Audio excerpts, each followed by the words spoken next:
এদিকে সাপ্তাহিক ছুটির দিনে রাজশাহীতে দলীয় নেতাকর্মীদের সাথে শুভেচ্ছা বিনিময় করছেন ভূমিমন্ত্রী মিজানুর রহমান মিনু। এ নিয়ে আরও জানাতে সেখান থেকে যুক্ত হচ্ছেন সহকর্মী জিয়াউল গনি সেলিম। সেলিম, নিশ্চয়ই শুনতে পাচ্ছেন, ভূমিমন্ত্রীর আজকের দিনের কর্মসূচি কি জানাবেন, এবং এই যে শুভেচ্ছা বিনিময় চলছে সেখানে কারা মূলত উপস্থিত হয়েছেন, কাদের সঙ্গে শুভেচ্ছা বিনিময় হচ্ছে?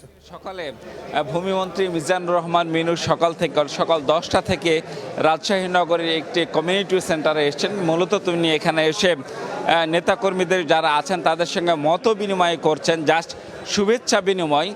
তার নেতাকর্মীরা দলে দলে আসছেন বিভিন্ন ওয়ার্ড থেকে, যে 30টি ওয়ার্ড আছে সেই 30টি ওয়ার্ডের বিএনপি এবং তার অঙ্গ এবং সহযোগী সংগঠনের যে নেতাকর্মীরা আছেন তারা আসছেন দলে দলে, ফুল নিয়ে আসছেন, ফুলের শুভেচ্ছা জানাচ্ছেন। যেহেতু রাজশাহীতে প্রায় 50 বছর পর পূর্ণ মন্ত্রী পেয়েছেন রাজশাহীবাসী, এখানে দলীয় নেতাকর্মীদের মধ্যে একটা আনন্দ, একটা আলাদা উচ্ছ্বাস, আনন্দ, সেটি আমরা খেয়াল করছি। আমরা কথা বলেছিলাম ভূমিমন্ত্রী মিজানুর রহমান মিনুর সাথে। তিনি জানিয়েছেন যে এক সপ্তাহের যে অভিজ্ঞতা মন্ত্রণালয়ে বসার মন্ত্রী হিসেবে তাতে তিনি বলেছেন যে ভূমি খাতে যেসব দুর্নীতি, অনিয়ম, হয়রানি আছে সেগুলো দূর করতে তিনি উদ্যোগ নেবেন। বিশেষ করে দুর্নীতি এবং ভূমিদস্যুদের বিরুদ্ধে এবং চাঁদাবাজদের বিরুদ্ধে ব্যবস্থা নেওয়া হবে। এজন্য মন্ত্রণালয় কেন্দ্রিক একটি ওয়ান স্টপ সার্ভিস তিনি চালু করবেন।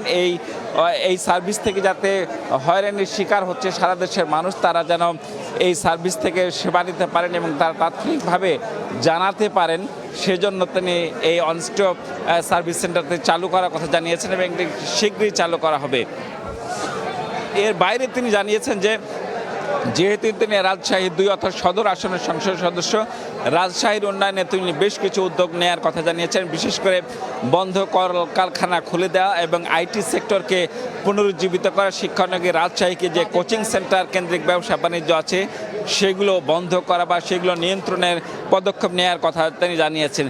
তিনি আরও বলছেন যে আসলে কোনো দল দেখে তিনি দলের কোনো প্রায়োরিটি দেবেন না। তিনি দল মত নির্বিশেষে সকল শ্রেণী এবং পেশার মানুষের সেবায় কাজ করতে চান। বিশেষ করে আগের যে কোনো সময়ের আগের যে বিএনপি, সেই বিএনপির এখন তিনি গুণগত পরিবর্তনের কথা বলছেন, যে তিনি সবাইকে নিয়ে এই উন্নয়ন করতে চান এবং রাজশাহী যে উন্নয়নের পথে যাবে সেটি তিনি নিশ্চিত করতে চান।